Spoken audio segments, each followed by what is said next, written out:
ਨਮਸਕਾਰ, ਸਤਿ ਸ਼੍ਰੀ ਅਕਾਲ ਜੀ। ਤੁਸੀਂ ਦੇਖ ਰਹੇ ਹੋ ਦੇਸ਼ ਤੋਂ ਵਿਦੇਸ਼। ਮੈਂ ਰਿਕੀ ਡੋਗਰਾ ਇਸ ਸ਼ੋਅ ਦੇ ਵਿੱਚ ਫਿਰ ਤੋਂ ਹਾਜ਼ਰ ਹਾਂ। ਮੇਰੇ ਨਾਲ ਬੈਠੇ ਨੇ ਡਾਕਟਰ ਰਵੀ ਗਰਗ, ਜੋ ਕਿ ਪਾਇਨੀਅਰ ਇਮੀਗ੍ਰੇਸ਼ਨ ਤੋਂ ਨੇ, ਡਾਇਰੈਕਟਰ ਨੇ ਪਾਇਨੀਅਰ ਇਮੀਗ੍ਰੇਸ਼ਨ ਦੇ, ਤੇ ਆਪਾਂ ਇਹਨਾਂ ਨਾਲ ਗੱਲਬਾਤ ਕਰਾਂਗੇ। ਸਭ ਤੋਂ ਪਹਿਲੇ ਇਹਨਾਂ ਦਾ ਸਵਾਗਤ ਕਰਦੇ ਹਾਂ ਜੀ। ਸਰ, ਸਵਾਗਤ ਹੈ ਜੀ ਬਹੁਤ ਬਹੁਤ। ਰਿਕੀ ਜੀ, ਸ਼ੋਅ 'ਤੇ ਸੱਦਾ ਦੇਣ ਲਈ ਬਹੁਤ ਬਹੁਤ ਧੰਨਵਾਦ, ਤੇ ਸਾਰੇ ਦਰਸ਼ਕਾਂ ਨੂੰ ਮੇਰੀ ਪਿਆਰ ਭਰੀ ਸਤਿ ਸ਼੍ਰੀ ਅਕਾਲ ਜੀ। ਸਰ, ਇੱਕ ਤਾਂ ਤੁਸੀਂ ਹੁਣੇ ਕੈਨੇਡਾ ਤੋਂ ਵਾਪਸ ਆਏ ਹੋ, ਔਰ ਸਭ ਤੋਂ ਵੱਡੀ ਗੱਲ ਕਿ ਤੁਸੀਂ CICC ਦੇ ਮੈਂਬਰ ਹੋ ਕੈਨੇਡਾ ਦੇ।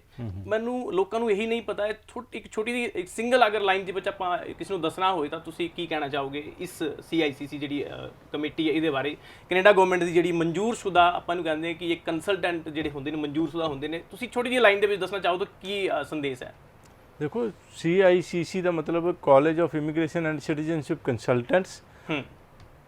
Immigration is not a regulated profession in India, ਲੇਕਿਨ ਕੈਨੇਡਾ ਦੇ ਵਿੱਚ ਰੈਗੂਲੇਟਡ ਪ੍ਰੋਫੈਸ਼ਨ ਹੈ। CICC ਮੈਂਬਰ ਹੋਣਾ ਜ਼ਰੂਰੀ ਹੈ। ਕੈਨੇਡਾ ਅੰਬੈਸੀ ਵਿੱਚ ਕਿਸੇ ਵੀ ਤਰ੍ਹਾਂ ਦੀ ਫਾਈਲ ਲਾਉਣ ਵਾਸਤੇ CICC ਮੈਂਬਰ ਹੋਣਾ ਜ਼ਰੂਰੀ ਹੈ। CICC ਦੇ ਮੈਂਬਰ ਹੀ ਕੈਨੇਡਾ ਦੇ ਵਿੱਚ ਕਿਸੇ ਬੱਚੇ ਨੂੰ ਭੇਜ ਸਕਦਾ ਹੈ। ਮਤਲਬ ਉੱਥੇ ਅਗਰ ਕਿਸੇ ਨੇ ਐਜੂਕੇਸ਼ਨ ਲਈ ਜਾਣਾ ਹੈ ਜਾਂ ਕਿਸੇ ਵੀ ਤਰ੍ਹਾਂ ਦੀ ਕੋਈ ਫਾਈਲ ਲਾਂਚ ਕਰਨੀ ਤਾਂ CICC ਮੈਂਬਰ ਹੋਣਾ ਜ਼ਰੂਰੀ ਹੈ। ਬਿਲਕੁਲ। ਆਪਾਂ ਗੱਲ ਕਰ ਰਹੇ ਸੀਗੇ CICC ਦੇ ਨਾਲ ਹੀ ਆਪਾਂ ਹੁਣ ਵੀਡੀਓ ਜਿਹੜੀ ਤੁਸੀਂ ਸਕਰੀਨ ਦੇ ਉੱਪਰ ਕੈਨੇਡਾ ਗਵਰਨਮੈਂਟ ਦੇ ਵੱਲੋਂ ਜਿਹੜੀ ਹੈ ਜਾਰੀ ਕੀਤੀ ਗਈ ਹੈ, ਵੀਡੀਓ ਤੁਸੀਂ ਸਕਰੀਨ ਦੇ ਉੱਪਰ ਦੇਖ ਸਕਦੇ ਹੋ।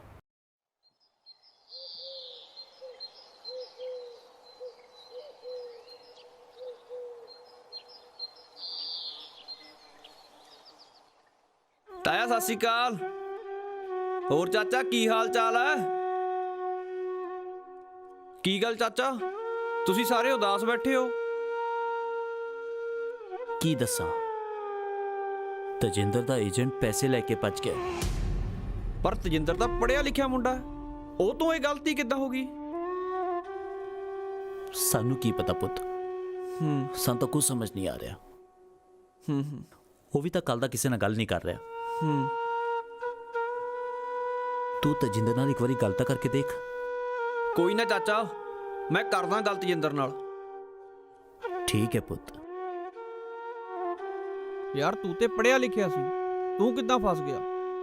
ਭਾਈ, ਇੱਥੇ ਪੜ੍ਹੇ ਲਿਖੇ ਬੰਦੇ ਵੀ ਫਰਾਡ ਏਜੰਟਾਂ ਦੇ ਚੱਕਰਾਂ 'ਚ ਫਸ ਰਹੇ ਆ। ਮੈਨੂੰ ਕਹਿੰਦਾ ਸੀ ਤੇਰਾ ਵਰਕ ਪਰਮਿਟ ਆ ਗਿਆ, ਪੈਸੇ ਜਮ੍ਹਾਂ ਕਰਾ ਦਿਓ। ਸਭ ਝੂਠ, ਫੇਕ ਵੀਜ਼ਾ ਸੀ ਬਾਈ। ਬਾਪੂ ਨੇ ਪੈਲੀ ਵੇਚ ਕੇ ਪੈਸੇ ਦਿੱਤੇ ਸੀ, ਤੇ ਮਾਤਾ ਨੇ ਮਾਂ ਨੇ ਇੰਨੀਆਂ ਆਸਾਂ ਰੱਖੀਆਂ ਕਿ ਮੇਰਾ ਪੁੱਤ ਬਾਹਰ ਜਾਊਗਾ, ਪਰ ਏਦਾਂ ਕੁਝ ਹੋ ਨਾ ਸਕਿਆ ਬਈ। ਯਾਰ ਤੈਨੂੰ ਇੱਕ ਗੱਲ ਪੁੱਛਾਂ, ਤੈਨੂੰ CICC ਦੇ ਐਪ ਬਾਰੇ ਨਹੀਂ ਸੀ ਪਤਾ? ਇਹ ਕਿਹੜੀ ਐਪ ਆ ਬਾਈ? ਬਾਈ CICC ਦਾ ਮਤਲਬ ਦਾ college of immigration and citizenship consultants. ਇਸ ਐਪ ਦੀ ਮਦਦ ਨਾਲ ਤੁਸੀਂ ਆਪਣਾ ਰੈਗੂਲੇਟਡ ਕੈਨੇਡੀਅਨ ਇਮੀਗ੍ਰੇਸ਼ਨ ਕੰਸਲਟੈਂਟਸ ਵੀ ਲੱਭ ਸਕਦੇ ਹੋ। ਇਸ ਦਾ ਮਤਲਬ RCIC ਤੇ RCIC ਨੂੰ ਕੈਨੇਡਾ ਇਮੀਗ੍ਰੇਸ਼ਨ ਵੱਲੋਂ ਲਾਇਸੈਂਸ ਦਿੱਤਾ ਗਿਆ, ਜਿਹੜਾ ਕਿ ਤੁਹਾਡੀ ਕੈਨੇਡੀਅਨ ਇਮੀਗ੍ਰੇਸ਼ਨ ਨੂੰ ਪੂਰੀ ਇਮਾਨਦਾਰੀ ਨਾਲ ਨਿਭਾਵੇਗਾ। ਤੁਸੀਂ ਇਸ ਐਪ ਨੂੰ ਡਾਊਨਲੋਡ ਵੀ ਕਰ ਸਕਦੇ ਐਪ ਸਟੋਰ ਤੇ ਗੂਗਲ ਪਲੇ ਸਟੋਰ ਤੇ, ਜਿਸ ਨਾਲ ਤੁਹਾਨੂੰ ਕੈਨੇਡਾ ਇਮੀਗ੍ਰੇਸ਼ਨ ਦੀਆਂ ਸਾਰੀਆਂ ਨਵੀਆਂ ਜਾਣਕਾਰੀਆਂ ਵੀ ਮਿਲ ਜਾਣਗੀਆਂ ਤੇ ਤੁਸੀਂ ਆਪ ਤੇ ਆਪਣਿਆਂ ਨੂੰ ਠੱਗਬਾਜ਼ੀ ਤੋਂ ਬਚਾ ਸਕਦੇ ਹੋ। ਲੈ ਬਈ, ਜੇ ਇਸ ਐਪ ਬਾਰੇ ਮੈਨੂੰ ਪਹਿਲਾਂ ਹੀ ਪਤਾ ਹੁੰਦਾ, ਮੇਰੇ ਪੈਸਾ ਤੇ ਟਾਈਮ ਦੋਨੋਂ ਬਚ ਜਾਂਦੇ। ਹੁਣ ਤੇ ਮੈਂ ਇਹੀ ਕਹੂੰਗਾ CICC ਐਪ ਹੀ ਡਾਊਨਲੋਡ ਕੀਤੀ ਜਾਵੇ।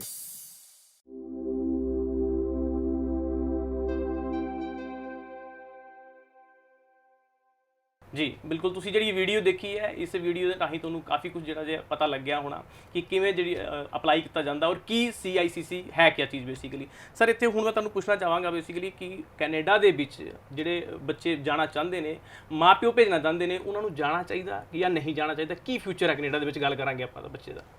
ਬਿਲਕੁਲ। ਦੇਖੋ, ਜਿਹੜੇ ਬਹੁਤ ਸਾਰੇ ਇਸ ਤਰ੍ਹਾਂ ਦੇ ਪੇਰੈਂਟਸ ਨੇ ਜਿਹੜੇ ਵੈਲ ਐਸਟੈਬਲਿਸ਼ਡ ਨੇ, ਔਰ ਉਹਨਾਂ ਦਾ ਇਹ ਆਮ ਕੁਐਸਚਨ ਹੁੰਦਾ ਔਰ ਐਕਚੁਅਲੀ ਡਾਇਲੇਮਾ ਹੁੰਦਾ, ਦੋਚਿੱਤਾਪਨ ਹੁੰਦਾ ਹੈ ਕਿ ਭੇਜੀਏ ਕਿ ਨਾ ਭੇਜੀਏ, ਕਿਉਂਕਿ ਬੜੇ ਸਾਲਾਂ ਤੋਂ ਇਹ ਬੜੀ ਆਮ ਇੱਕ ਪ੍ਰਚਲਨ ਚੱਲਿਆ ਹੋਇਆ ਹੈਗਾ, ਇੱਕ ਆਮ ਗੱਲ ਹੈਗੀ ਹੈ। ਬਹੁਤ ਸਾਰੇ ਇੰਡੀਆ ਤੋਂ ਔਰ ਖ਼ਾਸ ਤੌਰ 'ਤੇ ਪੰਜਾਬ ਤੋਂ ਇੱਕ ਬਹੁਤ ਵੱਡਾ ਇਹ ਇੱਕ ਆਮ ਦਸਤੂਰ ਹੈਗਾ ਕਿ ਬੱਚੇ +2 ਕਰਦੇ ਇਹ ਸੋਚ ਲੈਂਦੇ ਨੇ ਕਿ ਅਸੀਂ ਬਾਹਰ ਜਾਣਾ। ਕਿਸੇ ਟਾਈਮ ਤੇ ਹੁੰਦਾ ਸੀ ਮੈਂ ਡਾਕਟਰ ਬਣਨਾ, ਵਕੀਲ ਬਣਨਾ ਜਾਂ CA ਬਣਨਾ ਹੈਗਾ। ਹੁਣ ਜਿਹੜਾ ਹੈਗਾ ਸਭ ਤੋਂ ਟੌਪ ਤੇ ਜਿਹੜਾ ਹੈ ਰੁਝਾਨ ਚੱਲ ਰਿਹਾ ਬੇਸਿਕਲੀ। ਬਿਲਕੁਲ, ਕੋਈ ਪੁੱਛਦਾ ਹੈ ਕਿ ਕੀ ਕਰਨਾ ਚਾਹੁੰਦੇ ਹੋ, ਕਹਿੰਦੇ ਜੀ ਬਾਹਰ ਜਾ ਕੇ ਪੜ੍ਹਨਾ ਹੈਗਾ, ਬਾਹਰ ਜਾਣਾ ਮੈਂ। ਸੋ ਉਹ ਬੱਚੇ ਵੀ ਹੁਣ 1 ਜਾਂ 2 ਹੈਗੇ ਨੇ ਫੈਮਿਲੀਜ਼ ਦੇ ਵਿੱਚ, ਔਰ ਉਹਨਾਂ ਨੂੰ ਵੀ ਆਪਾਂ ਭੇਜ ਦਈਏ, ਉਹ ਵੀ 18 ਸਾਲ 20 ਸਾਲ ਦੀ ਉਮਰ ਦੇ ਵਿੱਚ, ਤੇ ਉਹ ਪੇਰੈਂਟਸ ਵਾਸਤੇ ਖਾਸ ਤੌਰ ਤੇ ਜਿਹੜੇ ਕਿ ਐਸਟੈਬਲਿਸ਼ਡ ਨੇ, ਚੰਗਾ ਬਿਜ਼ਨਸ ਹੈ ਜਾਂ ਚੰਗੀ ਜੌਬ ਹੈਗੀ ਹੈ, ਪੈਸੇ ਦੀ ਕੋਈ ਕਮੀ ਨਹੀਂ ਹੈਗੀ, ਤੇ ਉਹਨਾਂ ਦਾ ਇਹ ਇੱਛਾ ਹੁੰਦੀ ਹੈ ਕਿ ਬੱਚੇ ਇੱਥੇ ਐਗਜ਼ਾਮ ਦੇ ਦੇਣ, ਕੋਈ ਕੰਪੀਟੀਸ਼ਨ ਦੇ ਦੇਣ ਜਾਂ ਕੁਝ ਇਸ ਤਰ੍ਹਾਂ ਦਾ ਬਿਜ਼ਨਸ ਕਰਵਾ ਦਾਂਗੇ ਜਿਹੜੇ ਇਸਟੈਬਲਿਸ਼ ਕਰਨ ਵਾਸਤੇ। ਤੇ ਕਈ ਵਾਰ ਸੋਚਦੇ ਨਾ ਭੇਜੀਏ, ਕਈ ਵਾਰ ਸੋਚਦੇ ਭੇਜ ਦਈਏ। ਬੱਚੇ ਜ਼ਿਆਦਾਤਰ ਇਹ ਇੱਕ ਦੂਜੇ ਦੇ ਜਿਹੜੇ ਬੱਚੇ ਹੋਰ ਜਾਂਦੇ ਨੇ ਉਹਨਾਂ ਦੇ ਨਾਲ ਲੱਗ ਕੇ ਉਹਨਾਂ ਨੂੰ ਹੁੰਦਾ ਕਿ ਚਲੇ ਜਾਈਏ। ਸੋ ਇਹ ਜਿਹੜੀ ਕੁਐਸਚਨ ਮੇਰੇ ਕੋਲ ਈਅਰ 2000 ਦੇ ਵਿੱਚ ਮੇਰੇ ਨਾਲ ਹੋਇਆ ਸੀਗਾ, ਜਦੋਂ ਕਿ ਮੈਂ ਵੀ ਬਾਹਰ ਜਾਣ ਬਾਰੇ ਸੋਚਿਆ, ਔਰ ਉਦੋਂ ਮੈਨੂੰ ਬੜੀ ਐਕਸਪਲੋਰੇਸ਼ਨ ਕਰਨੀ ਪਈ, ਬੜਾ ਰਿਸਰਚ ਕਰਨੀ ਪਈ ਕਿ ਜਾਣਾ ਚਾਹੀਦਾ ਹੈ ਕਿ ਨਹੀਂ, ਕੀ ਫਾਇਦੇ ਹੈ, ਕੀ ਨੁਕਸਾਨ ਹੈ। ਕਿਉਂਕਿ ਆਪਣੇ ਦੇਸ਼ ਨੂੰ ਛੱਡ ਕੇ ਜਾਣਾ, ਆਪਣੀ ਜਿਹੜੀ ਹੈ ਧਰਤੀ ਨੂੰ ਛੱਡ ਕੇ ਜਾਣਾ, ਜਿੱਥੇ ਆਪਾਂ ਜੜ੍ਹਾਂ ਹੈਗੀਆਂ, ਜਾਣ ਪਹਿਚਾਣ ਹੈਗੀ ਹੈ, ਰਿਸ਼ਤੇਦਾਰੀ, ਫਰੈਂਡਸ਼ਿਪ ਔਰ ਸਾਰੀ ਸਰਕਲ ਹੈਗਾ ਆਪਣਾ, ਔਰ ਬੜੇ ਸਾਲਾਂ ਤੋਂ ਇਸਟੈਬਲਿਸ਼ ਬਿਜ਼ਨਸ ਬੜੀ ਮੁਸ਼ਕਿਲ ਨਾਲ ਇਸਟੈਬਲਿਸ਼ ਹੁੰਦਾ ਹੈ, ਅਤੇ ਫਿਰ ਉਹ ਜੇ ਛੱਡ ਕੇ ਚਲੇ ਜਾਈਏ ਤੇ ਇੱਕ ਝਿਜਕ ਹੁੰਦੀ ਹੈਗੀ ਹੈ। ਔਰ ਉਹ ਮੈਂ ਸਾਰਾ ਰਿਸਰਚ ਕੀਤੀ ਤੇ ਮੈਨੂੰ ਠੀਕ ਲੱਗਿਆ ਕਿ ਜਾਣਾ ਚਾਹੀਦਾ ਹੈਗਾ। ਔਰ ਈਅਰ 2006 ਵਿੱਚ ਐਜ਼ ਪਰਮਾਨੈਂਟ ਰੈਜ਼ੀਡੈਂਟ ਮੈਂ ਕੈਨੇਡਾ ਗਿਆ। ਔਰ ਹੁਣ ਇਸ ਵਕਤ ਜਿਹੜੇ ਹੈ ਮੇਰੇ 2 ਬੱਚੇ ਜਿਹੜਾ ਐਮਕੈਟ ਐਗਜ਼ਾਮੀਨੇਸ਼ਨ ਪਾਸ ਕਰਕੇ ਗ੍ਰੈਜੂਏਸ਼ਨ ਇੱਥੇ +2 ਤੋਂ ਬਾਅਦ ਹੁੰਦੀ ਹੈ, ਉੱਥੇ ਗ੍ਰੈਜੂਏਸ਼ਨ ਤੋਂ ਬਾਅਦ ਐਮਕੈਟ ਐਗਜ਼ਾਮ ਬੜੀ ਸਾਰੀ ਇੰਟਰਵਿਊਜ਼ ਕਰਕੇ ਕਾਲਜ ਆਫ ਮੈਡੀਸਨ ਦੇ ਵਿੱਚ ਡਾਕਟਰੀ ਕਰਦੇ ਪਏ ਨੇ, which is really a matter of pride. But ਇਹ ਹੈ ਕਿ ਦੇਖੋ ਉੱਥੇ ਨਾ ਪੈਸਾ ਤੇ ਨਾ ਸਿਫਾਰਿਸ਼, ਇਸੇ ਚੀਜ਼ ਨੂੰ ਲੈ ਕੇ ਅਸੀਂ ਸੋਚ ਕੇ ਗਿਆ ਸੀ। ਮੈਂ ਕਿਸੇ ਟਾਈਮ ਸੁਪਨਾ ਸੀਗਾ ਕਿ ਬੱਚਿਆਂ ਦਾ ਫਿਊਚਰ ਬਣ ਜਾਏਗਾ ਔਰ ਆਪਣੀ ਲਾਈਫ ਵੀ ਚੰਗੀ ਹੁੰਦੀ ਹੈ। ਕਹਿੰਦੇ ਆ ਜਿਹਦੇ ਕੋਲ ਪੈਸਾ ਨਹੀਂ ਆ ਉਹ ਪੈਸੇ ਵਾਸਤੇ, ਔਰ ਜਿਹਦੇ ਕੋਲ ਪੈਸਾ ਹੈ ਉਹ ਲਾਈਫ ਦੀ ਕੁਆਲਿਟੀ ਵਾਸਤੇ ਜਾਂਦਾ ਹੈਗਾ। ਬਿਲਕੁਲ, ਕਿਉਂਕਿ ਐਜੂਕੇਸ਼ਨ ਜਿਹੜੀ ਹੈ ਉਹ ਇੰਟਰਨੈਸ਼ਨਲੀ ਰਿਕਗਨਾਈਜ਼ਡ ਸਾਰੇ ਵਰਲਡ ਓਵਰ ਦੇ ਵਿੱਚ। ਔਰ ਦੂਸਰਾ ਜਿਹੜਾ ਹੈਗਾ, ਦੇਖੋ ਤੁਸੀਂ ਜਿਹੜੀ ਕੈਨੇਡਾ ਦਾ ਏਰੀਆ ਹੈਗਾ ਇੰਡੀਆ ਤੋਂ ਤਕਰੀਬਨ 3.5 ਗੁਣਾ ਜ਼ਿਆਦਾ ਹੈਗਾ, 3.5 ਗੁਣਾ ਹੈਗਾ। ਔਰ ਦੂਸਰਾ ਜਿਹੜੀ ਪਾਪੂਲੇਸ਼ਨ ਇੱਥੇ 140 ਕਰੋੜ, ਉੱਥੇ ਤਕਰੀਬਨ 3.25 ਕਰੋੜ, ਕਾਫੀ ਜ਼ਿਆਦਾ ਫਰਕ ਹੈਗਾ। ਸੋ ਪਾਪੂਲੇਸ਼ਨ ਜਿਹੜੀ ਹੈ ਲਿਮਿਟਿਡ ਹੈਗੀ ਹੈ, ਜ਼ਿਆਦਾ ਪਾਪੂਲੇਸ਼ਨ ਨਹੀਂ ਹੈਗੀ, ਉਸੇ ਕਰਕੇ ਪੋਲਿਊਸ਼ਨ ਜ਼ਿਆਦਾ ਨਹੀਂ ਹੈਗੀ, ਓਪਰਚੁਨਿਟੀ ਚੰਗੀਆਂ ਹੈਗੀਆਂ ਨੇ, ਗੌਰਮੈਂਟ ਦੀ ਪਾਲਿਸੀਜ਼ ਬਹੁਤ ਵਧੀਆ ਨੇ, ਪਾਣੀ ਹਮੇਸ਼ਾ 24 ਘੰਟੇ ਆਉਂਦਾ, 1 ਮਿੰਟ ਵੀ ਰੁਕਦਾ ਨਹੀਂ। ਇੱਥੇ ਕਦੇ ਕਦੇ ਆਉਂਦਾ ਹੈਗਾ, ਬਿਜਲੀ 24 ਘੰਟੇ ਰਹਿੰਦੀ ਹੈ, 1 ਮਿੰਟ ਨਹੀਂ ਜਾਂਦੀ। ਔਰ ਕਿਸੇ ਦੇ ਘਰਾਂ ਦੇ ਉੱਪਰ ਜਨਰੇਟਰ ਨਹੀਂ ਹੈਗਾ, ਕਿਸੇ ਦੇ ਘਰ ਦੇ ਉੱਪਰ ਪਾਣੀ ਦੀ ਟੈਂਕੀ ਨਹੀਂ ਹੈਗੀ। ਔਰ ਮਿਲਾਵਟ ਜਿਹੜੀ ਹੈਗੀ, ਅਡਲਟਰੇਸ਼ਨ ਜਿਹੜੀ ਹੈਗੀ ਹੈ ਬਿਲਕੁਲ ਵੀ ਨਹੀਂ ਹੈਗੀ, ਕਿਉਂਕਿ ਨਾ ਪੈਸਾ ਚੱਲਦਾ ਨਾ ਸਿਫਾਰਿਸ਼ ਚੱਲਦੀ ਹੈ। ਔਰ ਫਿਰ ਸਟ੍ਰਿਕਟ ਐਕਸ਼ਨ ਜਦੋਂ ਹੁੰਦੇ ਨੇ ਉਸ ਤੋਂ ਡਰ ਕੇ ਫਿਰ ਜਿਹੜੀ ਹੈ ਇੱਥੇ ਜਿਹੜੀ ਹੈਗੀ ਹੈ 1 ਰੁਪਏ ਕਿਲੋ ਵਾਲੀ ਦੇ ਵਿੱਚ ਵੀ ਮਿਲਾਵਟ ਕਰਦੇ ਆ ਲੋਕ, ਔਰ ਉੱਥੇ ਜਿਹੜਾ 1000 ਰੁਪਏ ਕਿਲੋ ਵਾਲੀ ਵਿੱਚ ਵੀ ਮਿਲਾਵਟ ਨਹੀਂ ਕਰਦੇ। ਔਰ ਇੱਕ ਐਗਜ਼ਾਮਪਲ, ਜਿਸ ਤਰ੍ਹਾਂ ਕਿ ਹਾਈਵੇ ਸਿਸਟਮ ਬਹੁਤ ਜ਼ਬਰਦਸਤ ਹੈ ਜਿਹੜਾ ਹੈਗਾ, ਰੋਡ ਸਿਸਟਮ ਜਿਹੜਾ ਹੈਗਾ, ਤੁਸੀਂ 500 ਕਿਲੋਮੀਟਰ ਤੁਸੀਂ ਚੱਲ ਰਹੇ ਹੋ, 110-20 ਦੀ ਸਪੀਡ ਤੇ ਜਾ ਰਹੇ ਹੋ, ਰਸਤੇ ਵਿੱਚ ਕੋਈ ਚੁਰਾਹਾ ਨਹੀਂ ਆਏਗਾ ਔਰ ਲਗਾਤਾਰ ਉਸ ਸਪੀਡ ਤੇ ਜਾਓਗੇ ਔਰ ਬ੍ਰੇਕ ਲਾਉਣ ਦੀ ਜ਼ਰੂਰਤ ਨਹੀਂ ਹੈ। ਤੁਸੀਂ ਦੇਖੋ, ਔਰ ਕਿਉਂਕਿ ਟ੍ਰੈਫਿਕ ਵੀ ਲਿਮਿਟਿਡ ਹੁੰਦਾ ਔਰ ਅਲੱਗ-ਅਲੱਗ ਰਫ਼ਤਾਰ ਵਾਸਤੇ ਅਲੱਗ-ਅਲੱਗ ਲਾਈਨਾਂ ਬਣੀਆਂ ਹੁੰਦੀਆਂ। ਸੋ ਇਹ ਇੱਕ ਹੋਰ ਐਗਜ਼ਾਮਪਲ, ਜਿਸ ਤਰ੍ਹਾਂ ਕਿ ਸਕੂਲ ਦੀ ਬੱਸ ਬੱਚਿਆਂ ਨੂੰ ਲੈ ਕੇ ਜਾ ਰਹੀ ਹੈ ਤੇ ਜਿੱਥੇ ਉਹਨੇ ਰੁਕਣਾ ਹੈਗਾ ਤੇ ਪਿੱਛੇ ਲਾਲ ਲਾਈਟਾਂ ਜਿਹੜੀਆਂ ਫਲੈਸ਼ ਕਰਨ ਲੱਗ ਜਾਣੀਆਂ ਔਰ ਇੱਕ ਸਟਾਪ ਦਾ ਸਾਈਨ ਬਾਹਰ ਨਿਕਲ ਜਾਏਗਾ। ਔਰ ਜਿੰਨਾ ਚਿਰ ਉਹ ਬੱਚੇ ਉਤਰ ਕੇ ਆਪਣੇ ਰਸਤੇ ਤੇ ਚਲੇ ਜਾਣਗੇ, ਸੇਫ ਨਹੀਂ ਹੋ ਜਾਂਦੇ, ਉਦੋਂ ਤੱਕ ਇਹ ਜਿਹੜਾ ਹੈ ਲਾਲ ਲਾਈਟ ਔਰ ਸਟਾਪ ਸਾਈਨ ਲੱਗੇਗਾ। ਔਰ ਪਿੱਛੇ ਆਉਣ ਵਾਲੀਆਂ ਗੱਡੀਆਂ ਸਾਰੀਆਂ ਕਾਫੀ ਦੂਰ ਜਿਹੜੀ ਆ ਉਸ ਗੱਡੀ ਤੋਂ, ਸਕੂਲ ਵਾਲੀ ਬੱਸ ਤੋਂ ਕਾਫੀ ਦੂਰ ਖੜੀਆਂ ਹੋ ਜਾਣਗੀਆਂ, ਕ੍ਰਾਸ ਨਹੀਂ ਕਰਕੇ ਜਾਣਗੀਆਂ। ਇਹ ਨਾ ਹੋਏ ਕਿ ਬੱਚੇ ਛੋਟੇ ਹੈ ਤੇ ਗਲਤੀ ਨਾਲ ਇੱਧਰ ਉੱਧਰ ਚਲੇ ਜਾਣ ਤੇ ਗੱਡੀ ਦੇ ਜਿਹੜਾ ਉਹਨਾਂ ਦਾ ਨੁਕਸਾਨ ਹੋ ਜਾਏ। ਸੋ ਇਹ ਜਿਹੜਾ ਹੈ ਇਸ ਤਰੀਕੇ ਨਾਲ ਗੌਰਮੈਂਟ ਜਿਹੜੀ ਆ ਉਹਨਾਂ ਦਾ ਧਿਆਨ ਇਸ ਵੱਲ ਹੁੰਦਾ ਹੈ ਕਿ ਕਿਸ ਤਰੀਕੇ ਨਾਲ ਲੋਕਾਂ ਨੂੰ ਬੈਸਟ ਫੈਸਿਲਿਟੀਜ਼ ਦਿੱਤੀਆਂ ਜਾਣ। ਬਿਜਲੀ ਪਾਣੀ ਦੀ ਸੁਵਿਧਾ ਹੈਗੀ ਆ, ਹੋਰ ਫੈਸਿਲਿਟੀਜ਼ ਹੈਗੀ ਹੈ, ਮੈਡੀਕਲ ਜਿਹੜਾ ਹੈਗਾ ਫ੍ਰੀ ਹੈਗਾ ਬਿਲਕੁਲ, ਔਰ ਸਕੂਲਿੰਗ 12ਵੀਂ ਕਲਾਸ ਤੱਕ ਸਬਸਿਡਾਈਜ਼ਡ ਜਿਹੜੀ ਹੈ, ਮਤਲਬ ਇਹ ਕਿ ਸਕੂਲਿੰਗ ਵੀ ਫ੍ਰੀ ਹੈਗੀ ਹੈ, ਕੋਈ ਸਕੂਲ ਦਾ ਖਰਚਾ ਨਹੀਂ ਹੁੰਦਾ, ਮੈਡੀਕਲ ਦਾ ਕੋਈ ਖਰਚਾ ਨਹੀਂ ਹੈਗਾ। ਦਾ ਮਤਲਬ ਆਈ ਔਰ ਡੈਂਟਿਸਟਰੀ ਨੂੰ ਛੱਡ ਕੇ ਬਾਕੀ ਜਿਹੜਾ ਹੈ ਮੈਡੀਕਲ ਚੈੱਕਅਪ ਡਾਕਟਰੀ ਦਾ ਜਿਹੜਾ ਹੈ ਉਹ ਫ੍ਰੀ ਹੈਗਾ, ਔਰ ਬਹੁਤ ਸਾਰੀ ਜਿਹੜੀਆਂ ਦਵਾਈਆਂ ਫ੍ਰੀ ਨੇ। ਸੋ ਇਹ ਜਿਹੜਾ ਇਹ ਸਾਰੀਆਂ ਚੀਜ਼ਾਂ ਨੂੰ ਦੇਖਦੇ ਹੋਏ ਬੜਾ ਅੱਛਾ ਇੱਕ ਕੰਟਰੀ ਹੈਗਾ, ਕੋਈ ਡਿਸਕ੍ਰਿਮੀਨੇਸ਼ਨ ਖਾਸ ਤੌਰ ਤੇ ਕੁਝ ਕੰਟਰੀਜ਼ ਦੇ ਵਿੱਚ ਡਿਸਕ੍ਰਿਮੀਨੇਸ਼ਨ ਹੈਗੀ ਹੈ। ਪੰਜਾਬੀਆਂ ਦੀ ਇਹ ਫੇਵਰਿਟ ਡੈਸਟੀਨੇਸ਼ਨ ਬਿਲਕੁਲ, ਔਰ ਖਾਸ ਤੌਰ ਤੇ ਦੇਖੋ ਬੜੇ ਸਾਰੇ ਆਪਣੇ ਟੌਪ ਦੇ ਮਿਨਿਸਟਰ, ਆਪਣੀ ਜਿਹੜੀ ਕੈਬਨਿਟ ਦੇ ਵਿੱਚ ਇਹਨਾਂ ਦੇ ਬਹੁਤ ਅੱਛੇ ਜਿਹੜੇ ਹੈ ਇੰਡੀਅਨ ਮਿਨਿਸਟਰ ਉੱਥੇ ਹੈਗੇ ਨੇ, ਔਰ ਅੱਛੀ ਜ਼ਬਰਦਸਤ ਆਪਣੀ ਸੇ ਹੈਗੀ ਆ। ਔਰ ਆਮ ਤੌਰ ਤੇ ਇੱਕ ਵਾਰੀ ਗੱਲ ਸੋਚੀ ਜਾਂਦੀ ਹੈ ਸ਼ਾਇਦ ਬੱਚਿਆਂ ਨੂੰ ਲੋਅਰ ਲੈਵਲ ਜੌਬਸ ਜਾਂ ਛੋਟੀਆਂ-ਮੋਟੀਆਂ ਜੌਬਸ ਕਰਨੀਆਂ ਪੈਂਦੀਆਂ, ਉਹ ਸਾਰਿਆਂ ਨੂੰ ਕਰਨੀਆਂ ਪੈ ਸਕਦੀਆਂ, ਬਹੁਤ ਸਾਰਿਆਂ ਨੂੰ, ਲੇਕਿਨ ਹੌਲੀ-ਹੌਲੀ ਬੱਚੇ ਜਿਹੜੇ ਰਾਈਜ਼ ਕਰਦੇ ਹੈ, ਜਿਸ ਤਰ੍ਹਾਂ ਮੈਂ ਦੱਸਿਆ ਮੇਰੇ ਬੱਚੇ ਡਾਕਟਰੀ ਕਰਦੇ ਪਏ ਆ, ਹੋਰ ਬੱਚੇ ਵੀ ਹਾਇਰ ਐਜੂਕੇਸ਼ਨ ਕਰਦੇ ਨੇ ਔਰ ਜੌਬਸ ਵਿੱਚ ਵੀ ਥੱਲੋਂ ਲੈ ਕੇ ਆਪਣੇ ਇੰਡੀਅਨਸ ਦੀ ਸਿੰਸੀਅਰਿਟੀ ਲੈਵਲ ਹਾਰਡ ਵਰਕਿੰਗ ਇੰਨੀ ਜ਼ਿਆਦਾ ਹੁੰਦੀ ਹੈ ਕਿ ਉਹ ਹੌਲੀ-ਹੌਲੀ ਉੱਪਰ ਦੇ ਲੈਵਲ 'ਤੇ ਜਾ ਕੇ ਮੈਨੇਜਰੀਅਲ ਲੈਵਲ 'ਤੇ ਮੈਂ ਬਹੁਤ ਸਾਰੀ ਲਾਈਫ ਦੇਖੀ ਉੱਥੇ ਕੈਨੇਡਾ ਦੇ ਵਿੱਚ। ਆਮ ਮੇਰਾ ਆਉਣਾ ਜਾਣਾ ਹੈਗਾ, ਮੇਰਾ ਰੈਜ਼ੀਡੈਂਸ ਹੈਗਾ, ਬੱਚੇ ਉੱਥੇ ਹੈਗੇ ਹੈ ਔਰ ਆਉਣਾ ਜਾਣਾ ਚੱਲਦਾ ਰਹਿੰਦਾ, ਅੱਧਾ ਟਾਈਮ ਇੰਡੀਆ 'ਚ, ਅੱਧਾ ਟਾਈਮ ਕੈਨੇਡਾ ਦੇ ਵਿੱਚ, ਔਰ ਬੜੇ ਬੱਚਿਆਂ ਨੂੰ ਉੱਥੇ ਸੈਟਲ ਹੁੰਦੇ ਦੇਖਿਆ ਹੈਗਾ। ਔਰ ਖ਼ਾਸ ਤੌਰ 'ਤੇ ਉੱਥੇ ਸਾਡੇ 2 ਆਫਿਸ, ਇੱਕ ਬਰੈਂਪਟਨ ਔਰ ਇੱਕ ਸੈਸਕਾਟੂਨ, ਇਸ ਕਰਕੇ ਇੱਥੋਂ ਜਿਹੜੇ ਬਿਲਕੁਲ ਔਰ ਮਤਲਬ ਉੱਥੇ ਵੀ ਅਗਰ ਕਿਸੇ ਤਰ੍ਹਾਂ ਦੀ ਸਟੂਡੈਂਟ ਨੂੰ ਜਾ ਕੇ ਕੋਈ ਦਿੱਕਤ ਆਉਂਦੀ ਹੈ, ਪਰੇਸ਼ਾਨੀ ਆਉਂਦੀ ਹੈ, ਤਾਂ ਉੱਥੇ ਵੀ ਪਾਇਨੀਅਰ ਇਮੀਗ੍ਰੇਸ਼ਨ ਹੈਲਪ ਕਰਨ ਲਈ ਤਿਆਰ ਹੈ। ਬਿਲਕੁਲ ਰਿੱਕੀ ਜੀ, ਇੱਥੋਂ ਜਿਹੜੇ 1 ਸਾਲ ਦਾ ਪ੍ਰੋਗਰਾਮ ਲੈ ਕੇ ਜਾਂਦੇ ਆ, ਉੱਥੇ ਸੈਕੰਡ 1 ਈਅਰ ਪ੍ਰੋਗਰਾਮ ਲੈਣਾ, ਫਿਰ study permit extension, post graduate work permit ਔਰ PR ਦੀ ਫਾਈਲਸ ਲਾਣੀਆਂ। ਉੱਥੇ ਕੋਈ ਵੀ ਕੰਮ ਹੈਗਾ, ਸਪਾਊਸ ਦੀ ਫਾਈਲ ਲਗਾਉਣੀ ਹੈਗੀ ਉੱਥੇ ਸਟੱਡੀ ਵੀਜ਼ਾ 'ਤੇ, ਜਾਂ ਉਸ ਤੋਂ ਬਾਅਦ ਪੋਸਟ ਗ੍ਰੈਜੂਏਟ ਵਰਕ ਪਰਮਿਟ 'ਤੇ, ਜਾਂ ਹੋਰ ਕਿਸੇ ਤਰ੍ਹਾਂ ਦੇ ਵਰਕ ਪਰਮਿਟ 'ਤੇ ਹੈਗੇ ਨੇ ਕੈਂਡੀਡੇਟਸ, ਤੇ ਉਹ ਆਪਣੇ ਸਪਾਊਸ ਨੂੰ ਇੱਥੋਂ ਬੁਲਾਉਣਾ ਚਾਹੁੰਦੇ ਨੇ, ਪੇਰੈਂਟਸ ਨੂੰ ਜਾਂ ਹੋਰ ਫੈਮਿਲੀ ਮੈਂਬਰ ਨੂੰ ਵਿਜ਼ਟਰ ਵੀਜ਼ਾ 'ਤੇ ਬੁਲਾਉਣਾ ਚਾਹੁੰਦੇ ਨੇ, ਜਾਂ ਪੇਰੈਂਟਸ ਗ੍ਰੈਂਡ ਪੇਰੈਂਟਸ ਵਾਸਤੇ ਇੱਕ ਸਪੈਸ਼ਲ ਕੈਟੇਗਰੀ ਹੈਗੀ ਸੁਪਰ ਵੀਜ਼ਾ, ਉਸ 'ਤੇ ਬੁਲਾਉਣਾ ਚਾਹੁੰਦੇ ਨੇ। ਸੁਪਰ ਵੀਜ਼ਾ ਦੀ ਖਾਸ ਤੌਰ 'ਤੇ ਪਹਿਲਾਂ ਇੱਕ ਚੰਗੀ ਗੱਲ ਸੀਗੀ ਕਿ 2 ਸਾਲ ਤੱਕ ਰੁਕ ਸਕਦੇ ਸੀ, ਇੱਕ ਵਾਰੀ 'ਚ 10 ਈਅਰ ਮਲਟੀਪਲ ਵੀਜ਼ਾ ਹੁੰਦਾ ਸੀ 2 ਸਾਲ ਤੱਕ। ਹੁਣੇ ਰੀਸੈਂਟਲੀ ਚੇਂਜਸ ਆਏ ਨੇ ਕਿ ਹੁਣ 5 ਸਾਲ ਤੱਕ ਵੀ ਪੇਰੈਂਟਸ ਗ੍ਰੈਂਡ ਪੇਰੈਂਟਸ ਜਿਨ੍ਹਾਂ ਦਾ ਸੁਪਰ ਵੀਜ਼ਾ ਲੱਗੇਗਾ, ਇੱਕ ਵਾਰੀ 'ਚ ਉੱਥੇ ਰਹਿ ਸਕਦੇ ਨੇ। ਸੋ ਇਹ ਸਾਰੀ ਕੈਟੇਗਰੀਜ਼ ਨੂੰ ਅਸੀਂ ਡੀਲ ਕਰਦੇ ਹਾਂ, ਔਰ ਸਾਡੇ 9 ਆਫਿਸਿਸ ਇਨ ਇੰਡੀਆ, ਜਿਹੜੇ ਪੰਜਾਬ ਦੇ ਵਿੱਚ ਜ਼ਿਆਦਾਤਰ ਹੈੱਡ ਆਫਿਸ ਚੰਡੀਗੜ੍ਹ ਦੇ ਵਿੱਚ, ਅਸੀਂ ਇਹਨਾਂ ਚੀਜ਼ਾਂ ਦਾ ਜਿਹੜੇ ਆ ਡੀਲ ਕਰਕੇ ਔਰ ਰੱਬ ਨੂੰ ਹਾਜ਼ਰ ਨਾਜ਼ਰ ਮੰਨ ਕੇ 2003 ਤੋਂ 100% ਓਨੈਸਟ ਔਰ ਟਰਾਂਸਪੇਰੈਂਟ ਐਥੀਕਲ ਸਰਵਿਸਿਜ਼ ਦਿੰਦੇ ਆਏ ਜੀ। ਸਰ, ਪਾਇਨੀਅਰ ਇਮੀਗ੍ਰੇਸ਼ਨ ਦੇ ਜਿਹੜੇ ਸੈਮੀਨਾਰ ਨੇ ਉਹ ਵੀ ਆਉਣ ਵਾਲੇ ਟਾਈਮ ਦੇ ਵਿੱਚ ਤੁਸੀਂ ਕਰ ਰਹੇ ਹੋ। ਅੱਛਾ, ਇਹਨਾਂ ਸੈਮੀਨਾਰਸ ਦਾ ਕਰਨ ਦਾ ਬੇਸਿਕਲੀ ਮੇਨ ਮੋਟਿਵ ਕੀ ਹੁੰਦਾ ਹੈ? ਮੈਂ ਵੀ ਜਾਣਨਾ ਚਾਹਾਂਗਾ ਕਿਹੜੀ ਡੇਟ ਨੂੰ ਤੁਸੀਂ ਸੈਮੀਨਾਰ ਕਰ ਰਹੇ ਹੋ, ਉਹ ਵੀ ਇੱਕ ਵਾਰੀ ਜ਼ਰੂਰ ਸਾਂਝਾ ਕਰੋ ਜੀ। ਬਿਲਕੁਲ, ਦੇਖੋ ਸੈਮੀਨਾਰ ਦਾ ਮੋਟਿਵ ਇਹ ਹੁੰਦਾ, ਅਦਰਵਾਈਜ਼ ਤਾਂ ਆਫਿਸਿਸ ਚੱਲਦੇ ਰਹਿੰਦੇ ਨੇ, ਹਾਲਾਂਕਿ ਮੇਰੀ ਨਿਗਰਾਨੀ ਦੇ ਵਿੱਚ ਚੱਲਦੇ ਨੇ, ਮੇਰੀ ਟ੍ਰੇਨਿੰਗ ਦੇ ਨਾਲ ਚੱਲਦੇ ਨੇ, ਜਿਹੜਾ ਸਟਾਫ ਸਾਰਾ ਹੁੰਦਾ, ਕਾਉਂਸਲਿੰਗ ਹੈ, ਮੈਨੇਜਰ ਨੇ, ਮੇਰੀ ਜਿਹੜੀ ਟ੍ਰੇਨਿੰਗ ਦੇ ਨਾਲ ਉਹਨਾਂ ਦੀ ਸਾਰੀ ਐਡਵਾਈਸ ਹੁੰਦੀ ਹੈਗੀ ਆ, ਔਰ ਮੈਂ ਸਾਰੀਆਂ ਫਾਈਲਾਂ ਖੁਦ ਜਿਹੜੀਆਂ ਹੈ ਲਾਸਟ ਦੇ ਵਿੱਚ ਜਿਹੜੀਆਂ ਉਹ ਬਣਾਉਂਦੇ ਨੇ, ਕਲੈਰੀਕਲ ਵਰਕ ਉਹ ਕਰਦੇ ਨੇ, ਲੇਕਿਨ ਮੇਰੇ ਕੋਲ ਪਹੁੰਚਦੀਆਂ ਨੇ, ਮੈਂ ਚੈੱਕ ਕਰਦਾ ਔਰ ਮੈਂ ਹੀ ਸਬਮਿਟ ਕਰਦਾ ਹੈਗਾ ਤਾਂ ਕਿ ਕਿਤੇ ਵੀ ਕੋਈ ਗਲਤੀ ਦਾ ਜਾਂ ਕਿਸੇ ਤਰ੍ਹਾਂ ਦੀ ਕੋਈ ਦਿੱਕਤ ਦਾ ਸਾਹਮਣਾ ਨਾ ਕਰਨਾ ਪਵੇ। ਸੋ ਉਹ ਬੜਾ ਖਿਆਲ ਰੱਖਦੇ ਹੈਗੇ ਆ, ਔਰ ਆਫ ਕੋਰਸ ਓਨੈਸਟੀ ਔਰ ਟਰਾਂਸਪੇਰੈਂਸੀ ਤਾਂ ਕੰਪਨੀ ਦਾ ਰੂਲ ਹੈਗਾ, ਉਹ ਬੜਾ ਉਹਨਾਂ ਚੀਜ਼ਾਂ ਦਾ ਧਿਆਨ ਹੈ ਹੀ ਹੈ। ਲੇਕਿਨ ਸੈਮੀਨਾਰਸ ਖਾਸ ਤੌਰ 'ਤੇ ਅਸੀਂ ਅਰੇਂਜ ਕਰਦੇ ਹੈਗੇ ਆ ਤਾਂ ਕਿ ਉੱਥੇ ਹੈੱਡ ਆਫਿਸ ਤੋਂ ਵੀ ਸਾਰੀਆਂ ਟੀਮਾਂ, ਜਿਹੜੀ ਫਾਈਲਿੰਗ ਟੀਮ ਹੈਗੀ ਹੈ, ਕਾਉਂਸਲਿੰਗ ਟੀਮ ਹੈ, ਮੈਨੇਜਮੈਂਟ ਟੀਮ ਹੈ, ਔਰ ਖਾਸ ਤੌਰ 'ਤੇ ਮੈਂ ਨਾਲ ਜਾਣਾ ਹੈਗਾ ਜ਼ਿਆਦਾਤਰ ਸੈਮੀਨਾਰਸ ਦੇ ਵਿੱਚ, ਮੈਂ ਖੁਦ ਅਟੈਂਡ ਕਰਕੇ ਔਰ ਸਟੂਡੈਂਟਸ ਔਰ ਪੇਰੈਂਟਸ ਨੂੰ ਮਿਲ ਕੇ ਉਹਨਾਂ ਦੇ ਕਈ ਤਰ੍ਹਾਂ ਦੇ ਕੁਐਸਚਨਸ, ਕਿਹੜੇ ਕਾਲਜ ਠੀਕ ਹੈ, ਕਿਹੜਾ ਕੋਰਸ ਠੀਕ ਹੈ, ਐਲੀਜੀਬਿਲਿਟੀ ਕ੍ਰਾਈਟੇਰੀਆ ਕਿੰਨੇ ਬੈਂਡ ਚਾਹੀਦੇ ਨੇ, ਬੜੀ ਸਾਰੀ ਇਸ ਤਰ੍ਹਾਂ ਦੀ ਕਨਫਿਊਜ਼ਨ ਹੁੰਦੀ ਹੈ। ਬਹੁਤ ਵਾਰੀ ਇੱਦਾਂ ਹੁੰਦਾ ਹੈ ਕਿ ਜਿਸ ਤਰ੍ਹਾਂ ਅੱਜ ਕੱਲ੍ਹ 5.5 ਅਗਰ ਕਿਸੇ ਇੱਕ ਮੋਡਿਊਲ ਦੇ ਵਿੱਚ ਵੀ ਹੈਗੇ ਤੇ ਵੀਜ਼ਾ ਨਹੀਂ ਲੱਗਣਾ, ਲੇਕਿਨ ਬਹੁਤ ਸਾਰੇ ਕੰਸਲਟੈਂਟ ਕਹਿ ਦਿੰਦੇ ਕਿ ਜੀ ਲੱਗ ਜੂਗਾ। ਸੋ ਉਹ ਦੇ ਗੈਟ ਕਨਫਿਊਜ਼ਡ ਕਿ ਜੀ ਇਹ ਸ਼ਾਇਦ ਲੱਗ ਜਾਏਗਾ, ਉਹ ਕਿਉਂ 4 ਬੰਦੇ 2 ਬੰਦੇ ਕਹਿੰਦੇ ਲੱਗ ਜੂਗਾ, ਅਸੀਂ ਕਹਿੰਦੇ ਕਿ ਨਹੀਂ ਲੱਗਣਾ, ਤੁਸੀਂ ਇੰਪਰੂਵ ਕਰ ਲਓ।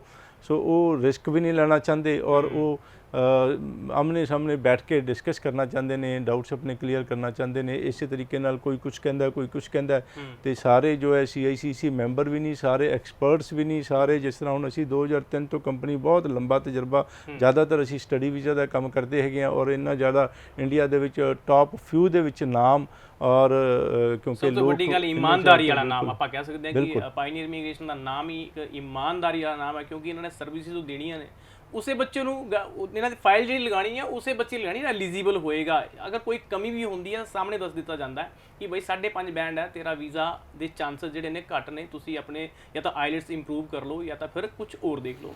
ਲੇਕਿਨ ਇਹ ਵੀ ਹੈ ਕਿ ਹਾਂ ਕਈ ਕੰਸਲਟੈਂਟ ਹੁੰਦੇ ਨੇ 5.5 ਵੀ ਹੈਗੇ, 5 ਵੀ ਹੈਗੇ, ਤਬ ਵੀ ਲਿਆਓ ਜੀ। ਲੇਕਿਨ ਇਹਦੀ ਸੱਚਾਈ ਹੈ ਵੈਸੇ 5 ਬੈਂਡ 5 ਬੈਂਡ ਵਾਲੇ ਬੱਚੇ ਦਾ ਕੀ ਭਵਿੱਖ ਹੋ ਸਕਦਾ? ਮਤਲਬ ਜਾਂ ਤਾਂ ਪੈਸੇ ਖਰਾਬ ਕਰੇਗਾ ਬੱਚਾ। ਬਿਲਕੁਲ ਰਿੱਕੀ ਜੀ, 6 ਈਚ ਅੱਜ ਦੇ ਦਿਨ ਜਿਹੜਾ ਹੈ 5.5 ਇਨ ਐਨੀ ਮੋਡਿਊਲ ਸੀਗਾ, ਤੇ 31 ਜੁਲਾਈ ਜਿਹੜਾ 21 ਦੇ ਵਿੱਚ ਸਾਡਾ ਲਾਸਟ ਵੀਜ਼ਾ ਆਇਆ ਸੀਗਾ।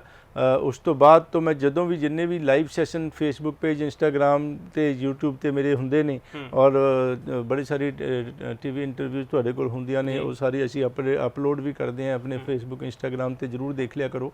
ਔਰ ਉਸ ਦੇ ਵਿੱਚ ਅਸੀਂ ਦੱਸਦੇ ਆਏ ਹਾਂ ਬੜੇ ਟਾਈਮ ਤੋਂ ਕਿ 5.5 ਇਨ ਐਨੀ ਮੋਡਿਊਲ ਹੈਗੇ ਨੇ, ਤੇ ਉਸ ਨੂੰ ਜਿਹੜਾ ਹੈ ਕਾਲਜਿਸ ਲੈ ਲੈਣਗੇ। ਔਰ ਇੱਕ ਕੁਐਸਚਨ ਇਹ ਵੀ ਆਉਂਦਾ ਜੀ, ਕਾਲਜ ਤਾਂ ਲੈਂਦੇ ਪਏ ਨੇ, ਐਲੀਜੀਬਿਲਿਟੀ ਹੈਗੀ ਹੈ, ਕਾਲਜ ਤੋਂ ਆਫਰ ਲੈਟਰ ਵੀ ਆ ਗਈ, ਲੇਕਿਨ ਕਾਲਜ ਤੋਂ ਆਫਰ ਲੈਟਰ ਆਏਗੀ, ਅੰਬੈਸੀ ਤੋਂ ਵੀਜ਼ਾ ਨਹੀਂ ਆਏਗਾ, ਤੇ ਉਸ ਦਾ ਆਫਰ ਲੈਟਰ ਦਾ ਤਾਂ ਫਾਇਦਾ ਹੀ ਨਹੀਂ ਹੋਏਗਾ, ਕਿਉਂਕਿ ਵੀਜ਼ਾ ਤਾਂ ਅੰਬੈਸੀ ਨੇ ਦੇਣਾ ਹੈ ਨਾ। ਬਿਲਕੁਲ, ਵੀਜ਼ਾ ਅੰਬੈਸੀ ਨੇ ਦੇਣਾ, ਔਰ ਫੀਸ ਵੀ ਭਰ ਦਾਂਗੇ ਆਪਾਂ।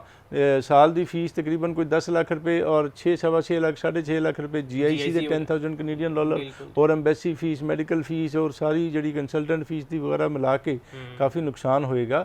ਤੇ 6 ਈਚ ਔਰ ਹਾਇਰ ਦੇ ਨਾਲ ਹੀ ਤੁਸੀਂ ਅੰਬੈਸੀ ਵਿੱਚ ਫਾਈਲ ਲਾਣਾ ਚਾਹੀਦੀ। ਜਿਨ੍ਹਾਂ ਦੇ ਵਿੱਚ 5.5 ਨੇ ਉਹ ਜਨਰਲ ਭਾਵੇਂ ਕਰ ਲੈਣ, ਕਿਉਂਕਿ ਜਿਹੜਾ ਪੁਰਾਣਾ ਤੁਹਾਡਾ ਇੱਕ ਮੋਡਿਊਲ ਦੇ ਵਿੱਚ 5.5 ਨੇ ਅਕੈਡਮਿਕ, ਉਸ ਦੇ ਨਾਲ ਐਡਮਿਸ਼ਨ ਲੈ ਲਾਂਗੇ ਕਾਲਜ ਦੇ ਵਿੱਚ, ਔਰ 6 ਈਚ ਜਾਂ ਹਾਇਰ ਜਿਹੜਾ ਅੰਬੈਸੀ ਨੂੰ ਦੇਵਾਂਗੇ, ਜਿੱਥੇ ਜਨਰਲ ਵੀ ਜਿਹੜਾ ਅਲਾਉਡ ਹੈਗਾ, ਐਲੀਜੀਬਲ ਹੈਗਾ, ਔਰ ਆਪਾਂ ਜਨਰਲ ਵੀ ਕਰ ਸਕਦੇ ਹਾਂ ਜੀ।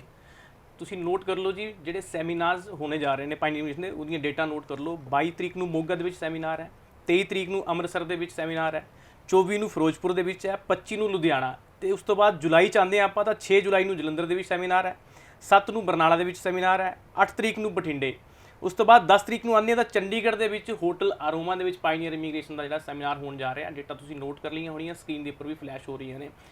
ਵੱਧ ਤੋਂ ਵੱਧ ਕੋਸ਼ਿਸ਼ ਕਰੋ ਕਿ ਆਪਣੇ ਡਾਕੂਮੈਂਟਸ ਦੇ ਨਾਲ ਤੇ ਪਰਿਵਾਰ ਦੇ ਨਾਲ ਇੱਥੇ ਪਹੁੰਚੋ ਤੇ ਕੈਨੇਡਾ ਦੇ ਜਾਣ ਦੀ ਤਿਆਰੀ ਕਰੋ, ਔਰ ਕਰ ਰਹੇ ਹੋ ਤਾਂ ਡਾਕੂਮੈਂਟੇਸ਼ਨ ਪੂਰੀ ਲਿਆਣਾ, ਤਾਂ ਕਿ ਤੁਸੀਂ ਔਨ ਦਾ ਸਪੋਟ ਉੱਥੇ ਅਪਲਾਈ ਕਰ ਸਕੋ। ਅਗਰ ਕਿਸੇ ਨੇ ਡਾਕਟਰ ਰਵੀ ਗਰ ਨੂੰ ਮਿਲਣਾ ਤਾਂ ਇੱਥੇ ਅਵੇਲੇਬਲ ਹੋਣਗੇ, ਤੁਸੀਂ ਉੱਥੇ ਮਿਲ ਵੀ ਸਕਦੇ ਹੋ। ਪਰ ਜਦੋਂ ਵੀ ਆਣਾ ਹੈ ਤਾਂ ਦੇਖੋ, ਕਾਹਲੀ ਨਾ ਕਰਿਆ ਕਰੋ। ਕਈ ਵਾਰੀ ਕੋਈ ਬੈਠਾ ਹੁੰਦਾ ਤਾਂ ਪਿੱਛੋਂ ਆਵਾਜ਼ਾਂ ਆ ਰਹੀ ਹੁੰਦੀਆਂ ਕਿ ਅਸੀਂ ਮਿਲਣਾ ਜੀ, ਅਸੀਂ ਮਿਲਣਾ। ਧੱਕਾ ਇੱਕ ਤਰ੍ਹਾਂ ਦਾ ਹੁੰਦਾ ਹੈ, ਕਿਉਂਕਿ CICC ਮੈਂਬਰ ਨੇ ਬੇਸਿਕਲੀ, ਇਹਨਾਂ ਨੂੰ ਮਿਲਣ ਵਾਸਤੇ ਵੀ ਬਹੁਤ ਸਾਰੇ ਲੋਕੀ ਖੜੇ ਹੁੰਦੇ ਨੇ। ਜਦੋਂ ਵੀ ਥੋੜਾ ਜਿਹਾ ਵੇਟ ਕਰ ਲਿਆ ਕਰੋ, ਕਈ ਵਾਰ ਵੇਟ ਕਰਨੀ ਪੈਂਦੀ ਹੈ। ਤੇ ਜੇ ਤੁਸੀਂ ਇੰਨੀ ਦੂਰ ਜਾਣਾ ਹੈ, ਕੈਨੇਡਾ ਜਾਣਾ ਹੈ, ਕੈਨੇਡਾ ਜਾਣ ਦੇ ਲਈ ਤੁਸੀਂ ਅਗਰ ਥੋੜੀ ਜਿਹੀ ਵੇਟ ਵੀ ਨਹੀਂ ਕਰ ਸਕਦੇ ਤਾਂ ਵੀ ਗਲਤ ਗੱਲ ਹੈ। ਤੁਸੀਂ ਵੇਟ ਕਰ ਲਿਆ ਕਰੋ, ਇੰਨੀ ਧੱਕਾ ਨਾ ਕਰਿਆ ਕਰੋ। ਦੇਖੀ ਜੀ, ਇੱਕ ਚੀਜ਼ ਹੈ ਕਿ ਜਿਹੜੇ ਲੋਕ ਵੈਲਿਊ ਕਰਦੇ ਨੇ, ਜਿਹੜੇ ਲੋਕਾਂ ਨੂੰ ਜਿਹੜੇ ਜਾਣਦੇ ਨੇ CICC ਮੈਂਬਰ ਕੀ ਹੈਗਾ, ਬਿਲਕੁਲ ਪਾਇਨੀਅਰ ਇਮੀਗ੍ਰੇਸ਼ਨ ਇੰਨੇ ਸਾਲਾਂ ਤੋਂ ਹਜ਼ਾਰਾਂ ਲੱਖਾਂ ਬੱਚੇ ਭੇਜੇ, ਉਹਨਾਂ ਦੇ ਰੈਫਰੈਂਸ ਦੇ ਨਾਲ ਬਹੁਤ ਸਾਰੀ ਦੁਨੀਆ ਅੱਗੇ ਤੋਂ ਅੱਗੇ ਆਉਂਦੀ ਹੈਗੀ ਹੈ, ਵੇਟ ਕਰਦੇ ਹੁੰਦੇ। ਮੇਰਾ ਬੜਾ ਲੋਕ ਬਹੁਤ ਮਾਣ ਕਰਦੇ ਆ, ਪਿਆਰ ਕਰਦੇ ਆ, ਔਰ ਮੈਂ ਬਹੁਤ ਮਾਣ ਕਰਦਾ, ਲੇਕਿਨ ਆਮ ਅਨਫੋਰਚੂਨੇਟ ਕਿ ਮੈਨੂੰ ਬੁਰਾ ਲੱਗਦਾ ਹੈ, ਮੈਨੂੰ ਦਿੱਕਤ ਹੁੰਦੀ ਹੈ ਕਿ ਅੱਛਾ ਨਹੀਂ ਲੱਗਦਾ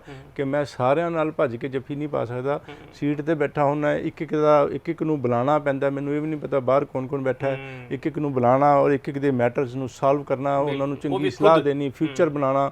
ਔਰ ਤੁਸੀਂ ਦੇਖੋ ਕਿ ਇੱਕ ਛੋਟੀ ਜਿਹੀ ਗਲਤੀ, ਮੰਨ ਲਓ 5.5 ਲਾਤਾ, ਉਹਦੇ ਨਾਲ ਪੈਸੇ ਵੀ ਖਰਾਬ ਹੋਣਗੇ, ਟਾਈਮ ਵੀ 6 ਮਹੀਨੇ ਦਾ ਖਰਾਬ ਹੋਏਗਾ, ਔਰ ਗਲਤ ਕਾਲਜ ਦੇ ਦਿੱਤਾ, ਗਲਤ ਕੋਰਸ ਦੇ ਦਿੱਤਾ। ਮੰਨ ਲਓ ਇਹੋ ਜਿਹਾ ਕਾਲਜ ਕਿਸੇ ਕੰਸਲਟੈਂਟ ਨੇ ਦੇ ਦਿੱਤਾ ਜਿਹਦੇ 'ਚ ਪੋਸਟ ਗ੍ਰੈਜੂਏਟ ਵਰਕ ਪਰਮਿਟ ਨਹੀਂ ਮਿਲਣਾ, ਤੇ ਬਹੁਤ ਵੱਡਾ ਨੁਕਸਾਨ। ਔਰ ਵੀਜ਼ਾ ਤਾਂ ਜ਼ਿਆਦਾਤਰ ਨਹੀਂ ਲੱਗਦਾ, ਲੇਕਿਨ ਲੱਗ ਜੇ ਤਾਂ ਉੱਥੇ ਜਾ ਕੇ ਹੋਰ ਵੀ ਜ਼ਿਆਦਾ ਪਰੇਸ਼ਾਨੀ ਦਾ ਸਾਹਮਣਾ ਕਰਨਾ ਪਏਗਾ। ਇਸੇ ਤਰ੍ਹਾਂ ਜਿਸ ਤਰ੍ਹਾਂ ਕਿ ਕੰਡੀਸ਼ਨਲ ਆਫਰ ਲੈਟਰ ਨਹੀਂ ਲੱਗ ਸਕਦੀ, ਅਨਕੰਡੀਸ਼ਨਲ ਆਫਰ ਲੈਟਰ ਚਾਹੀਦੀ ਹੈ SDS ਕੈਟਾਗਰੀ ਦੇ ਵਿੱਚ ਜਿਹੜੀ ਵੀਜ਼ਾ ਲੈਣ ਵਾਸਤੇ।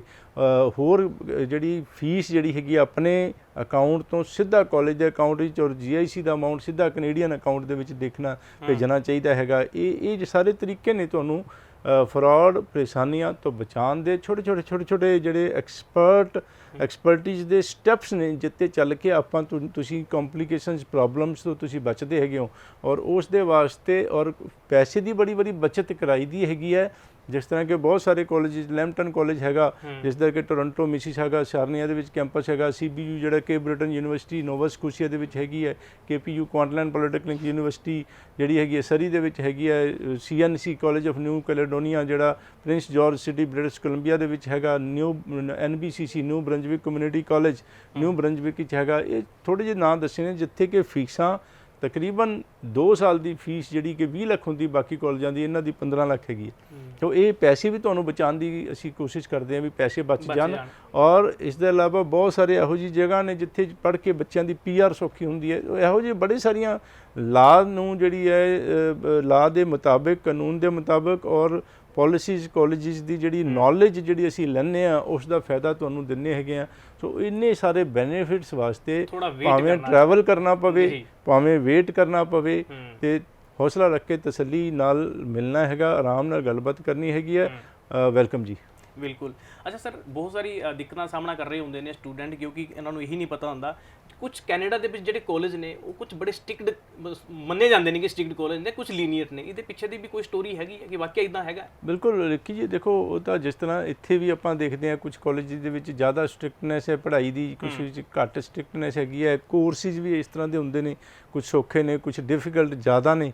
ਸੋ ਬੱਚਿਆਂ ਦੇ ਉਹੀ ਕਿ ਜਿਸ ਤਰ੍ਹਾਂ ਮੈਂ ਦੱਸੀ ਇੰਨੀਆਂ ਸਾਰੀਆਂ ਗੱਲਾਂ ਜਿਹੜੇ ਐਕਸਪਰਟ ਦਾ ਫਾਇਦਾ ਲੈਂਦੇ ਆਪਾਂ, ਅਤੇ ਇਹ ਸਾਡੇ ਇੰਨੇ ਸਾਲੇ ਜਿਹੜੇ ਇੰਨੇ ਲੰਬੇ ਜਿਹੜੇ ਤਜਰਬੇ ਦਾ ਜਿਹੜਾ ਹੈਗਾ ਬੈਨੀਫਿਟ ਹੈਗਾ ਕਿ ਸਾਨੂੰ ਪਤਾ ਹੈ ਕਿ ਕਿਹੜੇ ਕਾਲਜ ਵਿੱਚ ਕਿੰਨੇ % ਵਾਲੇ ਮਾਰਕਸ ਵਾਲਾ ਦਾ ਹੈ, ਕਿਹੜੇ ਕਾਲਜ ਕਿਹੜੇ ਕੋਰਸ ਦੇ ਵਿੱਚ ਬੱਚੇ ਦੇ ਮਾਰਕਸ ਕਿੰਨੇ ਨੇ, 55% ਹੈ ਕਿ 95% ਨੇ, ਉਸ ਦੇ ਵਾਸਤੇ ਸੂਟੇਬਲ ਕਾਲਜ ਕਿਹੜਾ ਹੈਗਾ, ਸੂਟੇਬਲ ਕੋਰਸ ਕਿਹੜਾ ਹੈਗਾ ਜਿਹੜਾ ਉਹ ਪੜ੍ਹ ਵੀ ਲਵੇ, ਪਾਸ ਹੋ ਜਾਵੇ।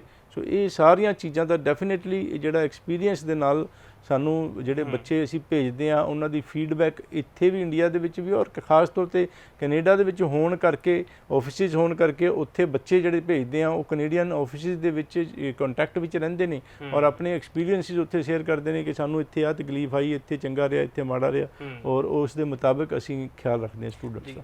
ਸਰ ਇੱਕ ਹੋਰ ਮੇਨ ਕੁਐਸਚਨ ਹੈ, ਇਹ ਆਪਾਂ ਗੱਲ ਕਰਨੀ ਹੈ ਫੰਡਸ ਦੀ, ਕਿਉਂਕਿ ਬਹੁਤ ਸਾਰੇ ਪੇਰੈਂਟਸ ਜਿਹੜੇ ਹੁੰਦੇ ਨੇ, ਬਹੁਤ ਸਟੂਡੈਂਟ ਜਿਹੜੇ ਹੁੰਦੇ ਨੇ ਔਰ ਉਹ ਗਲਤ ਚੱਕਰਾਂ ਦੇ ਵਿੱਚ ਗਲਤ ਏਜੰਟਾਂ ਦੇ ਕੋਲ ਚਲੇ ਜਾਂਦੇ ਨੇ। ਮੈਂ ਉਹਨਾਂ ਨੂੰ ਜਿਹੜੇ ਏਜੰਟ ਹੁੰਦੇ ਨੇ ਉਹਨਾਂ ਨੂੰ ਕੰਸਲਟੈਂਟ ਵੀ ਨਹੀਂ ਕਹਾਂਗਾ, ਏਜੰਟ ਹੀ ਕਹਾਂਗਾ। ਉਹਦਾ ਮਤਲਬ ਇਹ ਹੈ ਉਹ ਬੱਚਿਆਂ ਨੂੰ ਗੁੰਮਰਾਹ ਕਰਦੇ ਨੇ ਫੰਡਸ ਦੇ ਨਾਂ ਤੋਂ ਕਿ ਫੰਡਸ ਸ਼ੋਅ ਕਰਨ ਦੀ ਲੋੜ ਹੈ ਜੀ। ਕੈਨੇਡਾ ਦੇ ਵਿੱਚ ਇਦਾਂ ਦੀ ਕੋਈ ਫੰਡ ਸ਼ੋਅ ਕਰਨ ਦੀ ਜ਼ਰੂਰਤ ਹੁੰਦੀ ਹੈ ਵੈਸੇ?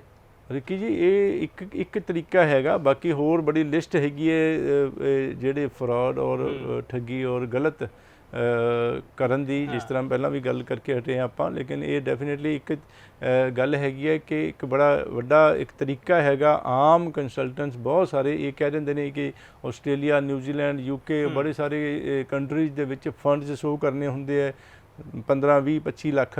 ਔਰ ਆਮ ਤੌਰ 'ਤੇ ਸਾਡੇ ਜਿਹੜੇ ਐਪਲੀਕੈਂਟਸ ਹੁੰਦੇ ਸਟੂਡੈਂਟਸ, ਪੇਰੈਂਟਸ, ਉਹਨਾਂ ਕੋਲੇ ਪੁਰਾਣੇ ਫੰਡਸ ਸ਼ੋਅ ਕਰਨ ਵਾਸਤੇ ਨਹੀਂ ਹੁੰਦੇ।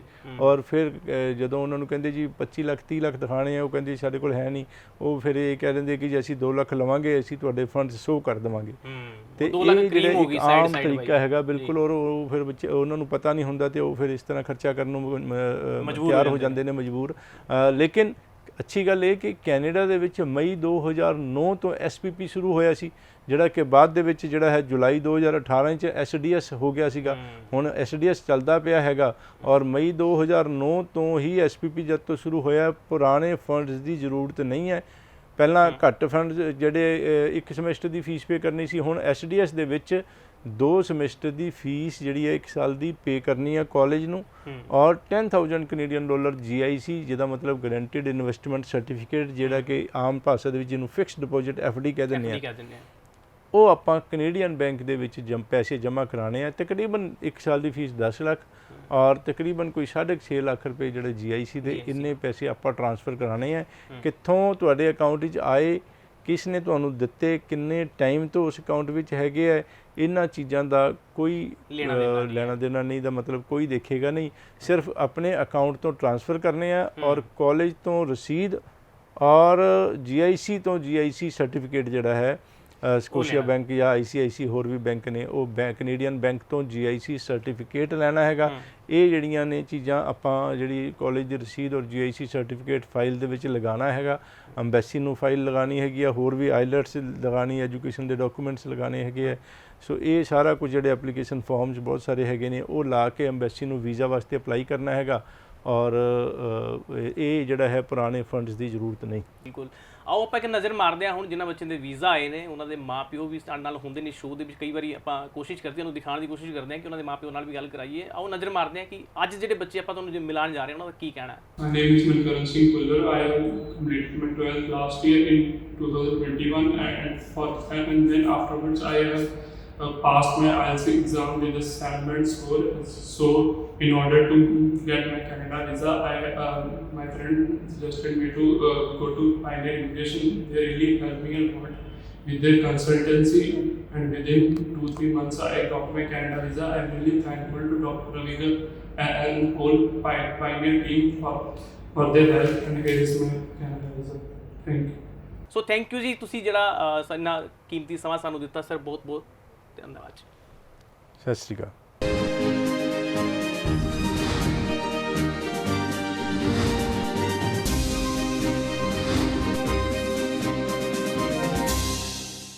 ਜੇਕਰ ਤੁਸੀਂ ਵੀ ਇਮੀਗ੍ਰੇਸ਼ਨ ਸਲਾਹਕਾਰ ਹੋ ਜਾਂ ਵੀਜ਼ਾ ਐਕਸਪਰਟ ਹੋ, ਤੁਸੀਂ ਵੀ ਸਾਡੇ ਸ਼ੋਅ ਦੇ ਵਿੱਚ ਪਾਰਟਿਸਿਪੇਟ ਕਰਨਾ ਚਾਹੁੰਦੇ ਹੋ ਤਾਂ ਸਾਨੂੰ ਕਾਲ ਕਰ ਸਕਦੇ ਹੋ। ਨੰਬਰ ਹੈ 9914400369। ਨੰਬਰ ਇੱਕ ਵਾਰ ਫਿਰ ਤੋਂ ਨੋਟ ਕਰ ਲਓ, 9914400369।